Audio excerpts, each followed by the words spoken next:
Hello everyone, I'm Andy Enjoyer, and today I'll be covering the best 5 horror games I have played this year.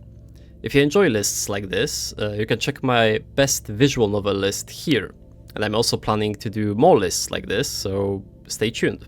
Okay, let's start. Butcher's Creek is a first-person melee horror game in which you use rusty tools to brutalize a gang of torturers somewhere in Appalachian forest. From a developer of Gloomwood and Ironlung, David brings us a really grim, dark and dirty experience with Butcher's Creek. We use any and every tool to get further in, killing gang members who are all dressed the same, to progress with our goal. Our protagonist isn't any better than the guys he kills, as his passion for cinematic gore and rumors about snuff videotapes is what brought him there in the first place. This is conveyed in the gameplay as we can heal through photographing gory scenes. The more brutal, the more health we get back. It's a really tense and brutal experience, with combat being alright. I felt tense throughout majority of my demo playthrough. The sound design keeps you on edge, and the whole experience is gross dark and oppressive. In Last Report, you play as a night shift park ranger. As you go through your shift and monitor the camera, strange events start to happen. We play from the perspective of a park ranger sitting behind a desk and doing our usual job, reviewing camera photos, reports, and talking with other fellow rangers as the night goes on. I was so surprised that a horror Papers, Please game could keep me on edge so well. It does start very innocently, but as more and more things start to happen, it doesn't feel so safe sitting behind that desk.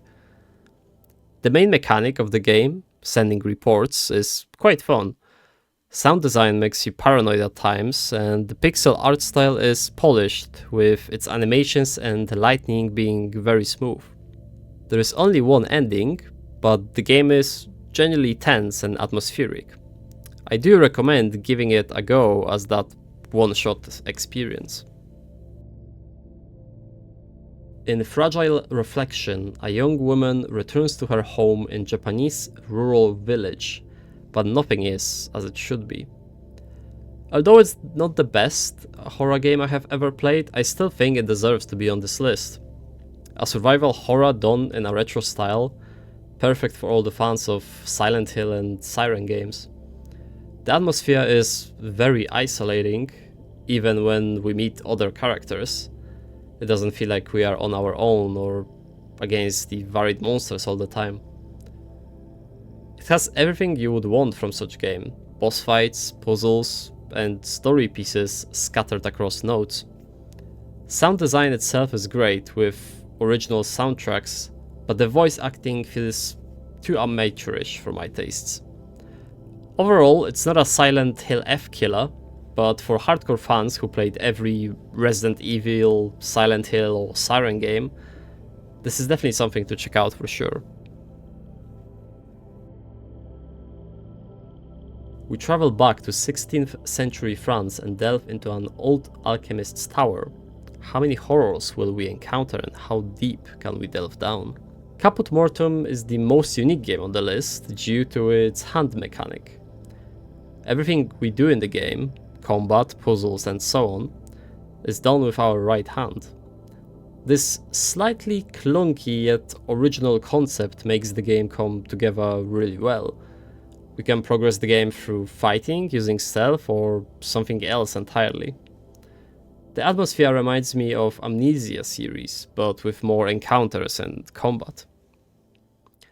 You never feel safe inside. Difficulty of the game doesn't hold your hand, as it is inspired by old school dungeon crawlers and survival horrors. It generally is scary, extremely fun and completely unique at the same time.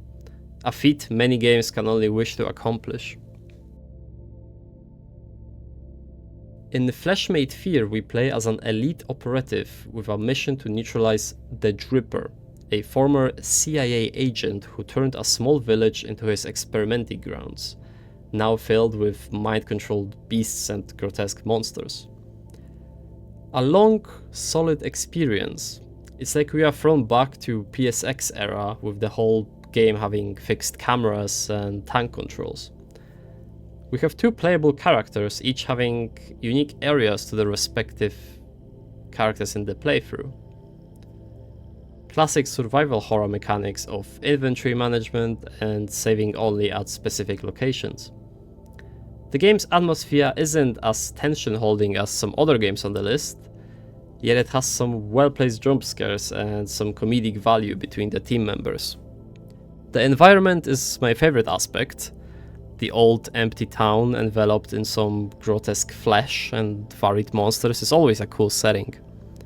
It doesn't lack puzzles nor boss fights, but the boss fights are not really unique except for the attack patterns. Either way, it's a very enjoyable experience and I fully recommend checking it out. So that's all top 5 horror games for 2025. Thank you for watching and tell me some of your favorite games of this year from the genre in the comments below. Subscribe to stay tuned for other lists coming soon. I'm Indy Enjoyer and I'll see you in the next one. Bye.